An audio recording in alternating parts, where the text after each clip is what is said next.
현재 미 정부의 IRA 이후에 반도체, 전기차나 그 밖의 다른 분야에서도 위기설이 나오는 가운데 이제 방산업체에서도 미국에서 관련 분야에 문제를 삼는 국면이 나왔다는 소식입니다. 한국에서는 이미 자라보고 놀란 가슴이기 때문에 비슷한 냄새만 나도 신경이 예민해져 있는데 미국이 이제 방산 분야까지 뭔가를 준비하는 게 아니냐는 의구심이 들고 있는 상황인데요. 하지만 이에 대해 한국에서는 뜻밖의 반응을 보이며 미국을 초조하게 만든다는 국면도 나옵니다. 현재 갑작스럽게 미국 방산업계와 강대국들이 왜 움직이며 한국은 어떤 대처를 하는지 궁금한데요. 우선 최근 유럽에서는 물론이고 전 세계적으로 군비 증강의 필요성이 대두되는 상황입니다. 유럽 같은 경우에는 사실상 모든 지역이 러시아의 영향력에 들어가 있기 때문에 당연한 것이고, 아시아는 중국이 언젠가는 대만 혹은 인도태평양 지역에 뭔가를 터뜨릴 수 있다는 예측이 나옵니다. 중국은 대만뿐만 아니라 남중국해, 인도와 국경 문제 등 다양한 문제가 남아있어 더욱 그러한 상황인데요. 그러다 보니 이제 각국은 사상 최대의 국방비 집행을 실현하면서 국가 방위 체계를 점검하고 있습니다. 가까운 일본의 경우에는 내년 사상 최대 국방비인 60조 원대가 집행되기로 예정되어 있는 상황입니다. 게다가 기시다 총리는 처음으로 적기지 공격 장비를 도입하며 중러를 경계할 태세를 갖추고 있습니다. 이는 일본이 40년간 지킨 GDP 대비 1% 이하로 집행한다는 국방비 1% 룰도 깨는 것으로 확인됩니다. 그런데 일각에서는 일본이 이렇게 군비를 확충하는 이유 중 하나는 방산 수출 분야도 있는 걸로 보입니다. 일본은 현재 엔저를 비롯해서 수출까지 전반적인 국가 경제가 크게 위협받고 있는 상황입니다. 결국 최근 일본 경산성은 일본 반도체 회사 8곳을 결집하고 삼성을 추격하자는 발표를 했습니다. 일본에서 삼성 반도체를 따라잡고 왕년에 세계를 제패하던 일본으로 거듭나자는 뜻입니다. 그런데 반도체는 일본이 과거에 했었던 분야이지만 방산 수출까지 새롭게 추가가 될 것으로 보입니다. 그 주된 이유는 가까운 한국이 던져놓은 엄청난 파장 때문인 것으로 업계는 추측하고 있습니다. 한국에서는 물론 연일 방산 분야에서 초대형 수주를 받는 것이 이제는 어느 정도 자연스러워졌습니다만 해외에서는 보는 시각이 한국과는 전혀 다르다는 것으로 한국의 대박이 부러움과 동시에 새로운 출구가 된 것이죠. 현재 저성장의 시대로 많은 국가들이 새로운 먹거리를 찾아 나서는데 한국의 방산 비상은 여럿을 자극함과 동시에 기존 강대국이라 불리우는 국가들의 경계심을 크게 늘리고 있는 상황이 지속되고 있는 것입니다. 일단 일본 요미우리 신문에서는 한국이 전쟁 상황을 통해 엄청난 군수 수출을 이뤄내고 있다고 보도했습니다. 신문은 한국이 K9 전차를 비롯해서 FA-50 경공격기 등 다양한 물자를 유럽에 수출하는 중이라고 했습니다. 하지만 이러한 이면에는 경계심이 자리하고 있으며 일본의 과거에 대한 그리움이 배어 있는 것인데요. 일본은 6.25 한국 전쟁을 통해서 엄청난 군수물자 판매로 나라가 10년 만에 세계 최고 수준이 되어버렸습니다. 한국은 폐허가 된 전쟁 후 10년이 지나자 일본에서는 신칸센, 고속전철이 깔리고 올림픽을 열 정도였죠. 그러다 보니 누구보다도 전쟁 특수가 대단하다는 것을 스스로가 잘 알고 있다는 것이었습니다. 따라서 90년대 이후 계속해서 저성장을 거듭하는 일본이 자존심을 버리고 한국을 벤치마킹하자는 것입니다. 경산성은 한국 수출 규제를 내리더니 불과 2년 만에 이제는 삼성을 따라가자는 유체 이탈 화법을 낸 것이고, 여기에 평화헌법으로 묶여있던 방산까지 대거 풀어서 한국의 독주를 막자는 의도가 숨겨있는 걸로 보입니다.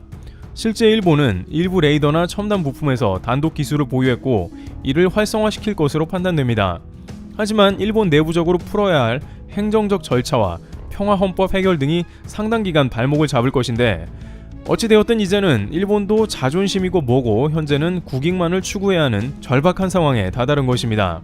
어떻게 보면 일본은 이제 한국 바라기가 된 국면이라는 해석도 나오는데, 최근 여행을 개방한 일본은 사실상 한국 관광객 특수를 기대하고 있는 실정이기도 합니다. 한국은 가깝기 때문에 교통비가 다른 나라 대비 가장 저렴해 여행객이 많이 방문하기 때문이고, 산케이신문은 한국은 그간 코로나 스트레스로 노저펜 분위기가 상당히 누그러졌다고 판단하고 있습니다. 한국 여행객으로 지방 경제를 살리고 반도체를 따라가며 이제 방산까지 벤치마킹하는 그런 단계인 것입니다. 한편 유럽에서도 한국의 비상은 적지 않은 충격인데 가장 거슬려 하는 것은 아무래도 독일입니다. 독일은 세계대전을 치러낸 군사대국으로 그간 일부나마 유럽에 무기를 계속 공급해온 국가이기도 했습니다. 오랜 전쟁으로 철을 다루는 데 능숙했고, 이러한 기술을 독일 자동차 공업을 세계 최고로 발달시키기도 했는데, 독일 역시 일본처럼 법적 제재와 더불어 미군 주둔 그리고 평화의 시대로 접어들며 군수가 약화된 것입니다. 하지만 이번에 러시아 침공 이후에 독일은 다시 재무장 선언을 하면서 유럽에 충격을 던졌습니다. 그러나 그간 방산 공백이 너무나 컸기 때문에 독일은 제대로 된 생산을 해낼 수 없었는데요. 당장 전차 생산도 매우 지연되는 관계로 폴란드의 납기를 전혀 제대로 지키지 못했습니다. 폴란드는 과거 불편한 관계에도 불구하고 독일의 전차 오퍼를 냈지만 아예 받을 수조차 없었던 것이죠. 그러나 독일 입장에서는 그럼에도 불구하고 나름 믿는 구석이 있었다고 하는데요. 이는 무기와 같은 유럽 전체 안보와 관련된 사안은 유럽연합 영내 조달 원칙이 있었기 때문입니다. 폴란드는 유럽연합 구성원으로 유럽 내에서 생산된 제품을 우선적으로 수입해야 하는 상황입니다. 유럽연합에서 독일은 가장 많은 분담금을 내면서 폴란드 등 동유럽을 지원하고 있기 때문에 이러한 독일의 요구는 당연한 것이기도 했으며 대부분 관례처럼 해왔던 게 사실입니다. 그러나 러시아로 인해서 발등에 불이 떨어지자 이제는 각 국가가 눈에 뵈는 것이 없어진 것입니다. 한국에서 우크라이나 대사가 당장 한국의 무기를 우크라이나에 공여해달라는 부탁을 했을 때 침공을 당한 국가에서는 눈에 뵈는 게 없는 상황이고 무조건 누군가에게 도움을 청하게 되어 있는 것이죠. 한국 정부는 우크라이나에 살상 무기를 공급하지 않는다는 원칙을 발표하긴 했습니다만 우크라이나는 물론이고 폴란드가 눈이 뒤집히는 상황인 심정은 이해해야 하는 상황이기도 합니다. 그러다 보니 독일 전차 대신 한국의 K9 등을 대거 주문했고 독일은 이에 폴란드에 푸념했습니다. 그들은 유럽 영내 관행을 무시했다라고 했지만 이미 독일은 예전의 독일이 아니었던 것이죠. 게다가 독일은 최근 뜬금없이 친중 행보를 보이며 미국을 오히려 자극하고 있는 상황이기도 합니다. 독일은 이번 러시아 자원 사태로 인해서 러시아와 관계를 끊으며 서방끼리 뭉치는 듯 했지만 독일 숄츠 총리는 유럽 3대 항구 중 하나인 함부르크 항구의 한 곳 운영권을 중국에 넘기려고 합니다. 또한 최근 시진핑을 방문해서 독일과 중국 간의 관계가 훼손되지 않기를 바란다고 했습니다. 막상 독일은 중국의 경제적 영향력이 없이는 어렵다고 판단해 이런 일을 추진하는 것입니다. 그러다 보니 이제 유럽은 그야말로 영내 관행과 원칙이 깨져가는 모습을 보이고 있습니다. 독일조차 중국과 손을 잡는 판국에 한국이 폴란드에 방산을 공급하는 건 문제가 아닌 것이죠. 게다가 결정적으로 독일은 그렇다 치지만 미국까지 환상의 조합으로 납기 지원을 하는 상황이 파다했습니다. 폴란드는 지대공 방어체계인 패트리어트를 미국에 주문했지만 무려 5년 동안 받지 못했고 최근엔 미국으로부터 다연장 로켓포인 하이마스 공급이 수년 내에 불가하다는 연락을 받았습니다. 일각에서는 폴란드가 한국에 방산 몰빵을 하고 있어 한국이 최후방 국가가 되는 게 아니냐며 말합니다만 사실 뜯어보면 폴란드는 원칙을 지키며 했는데 일단 무조건 미국에 먼저 요청을 한 것입니다. 한국에서 수입한 방산 물품도 미국에 수차례 혹은 수년간 요구해 왔으나 납기가 되지 않는 것들이었고 대체품을 찾다가 결국 한국밖에 없다는 결론에 다다르면서 한국 방산을 도입하게 된 것입니다. 결국 폴란드는 무려 25조 원에 달하는 MOU를 맺었고 MOU 뒤에 줄줄이 본계약을 실현했습니다. 이것은 국가 생존에 달린 문제라고 파악한 이들이기에 계약으로 농락하는 인도네시아와는 태도 자체가 다르죠. 그런데 이 폴란드의 25조 원짜리 계약이 일단은 유럽과 미국을 크게 흔들어 놓은 것은 물론이고 그 다음에 미국이 자랑하는 다연장 로켓포 하이마스가 한국 처음으로 대체되면서 미국 심기를 건드린 것 같습니다. 미국의 대표 정치 매체인 포린폴리시는 지난 11월 초 한국 방산이 폴란드로 끝나지 않을 것이라면서 미국 방산업계가 최근 K방산의 낭보를 크게 우려하고 있다는 취지의 기사를 냈습니다. 그런데 그 내용이 처음부터 다소 공격적이며 한국을 평가절하하기도 했는데요. 미 방산 관계자에 따르면 한국은 연내부터 폴란드에 방산 물품을 인도하기 시작했다고 했는데 이는 사실상 마케팅에 불과하며 어떻게 올해 당장 방산품을 인도할 수 있겠냐고 운을 띄웠습니다. 그는 완전 마케팅 수단에 불과하다라며 한국의 약속같이 신속한 이행은 불가능하다고 했습니다. 하지만 미국에서 지금까지 거의 무풍지대로 신경 안 쓰던 곳이 바로 방산 분야였기 때문에 이렇게 신경질적인 반응을 보이는 것은 의외인데 이는 지난 25조 원짜리가 매우 큰 역할을 했고 여기에 미국이 러시아 전쟁을 뒤집은 핵심 무기인 하이마스가 한국 천무로 대체되었다는 소식에 미국의 방산업체가 이를 직접 거론하며 문제 삼고 한국의 방산에 대해 지적하고 나온 것입니다. 미국과 최후방 관계인 영국에서도 한국의 이러한 움직임을 즉각 경계하고 나서는데요. 그들은 미국과는 다소 다르게 한국은 폴란드의 약속을 이행할 것으로는 보인다라면서도 하지만 한국은 자신들의 군의 현대화를 뒤로 미루고 폴란드에 우선 공급할 것으로 추측된다고 했습니다. 물론 한국의 이러한 방산 급부상에 대해서는 찬성하는 입장을 보이는 미국 싱크탱크도 있습니다. 자칫 서방의 안보가 순식간에 위태로울 수 있었는데 한국 덕분에 방어 라인이 강화되었다는 것입니다.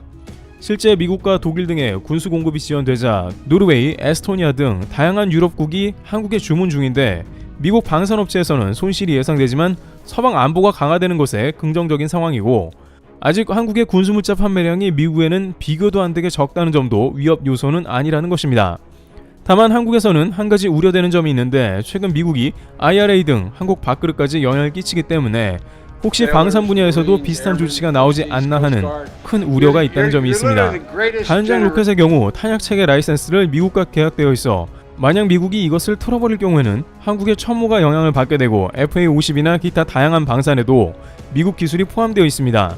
따라서 미국에서는 이런 것을 언젠가 딴지를 걸게 된다면 한국 방산도 영향을 받게 된다는 것입니다.